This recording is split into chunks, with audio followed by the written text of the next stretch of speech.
நார்மலாக ஜாப் இன்டர்வியூவில் நீங்கள் வந்து பெரிய ஒரு மிஸ்டேக் ஒன்று பண்ணுவீங்க. அது என்ன மிஸ்டேக் அப்படின்னா, ஃபார் எக்ஸாம்பிள், இன்டர்வியூர் வந்து உங்களுக்கு ஒரு கொஸ்டின் கேட்பாங்க, why should we hire you?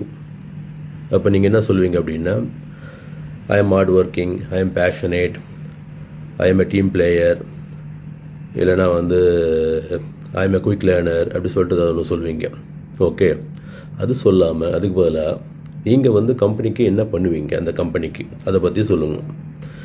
என்ன பண்ணுவீங்க, என்ன முன்னாடி பண்ணியிருக்கீங்க, எக்ஸ் கம்பெனிலையோ இல்லை வந்து எக்ஸிஸ்டிங் கம்பெனிலையோ என்ன பண்ணியிருக்கீங்க அப்படி சொல்லிட்டு அதை பற்றி கொஞ்சம் சொல்லணும்.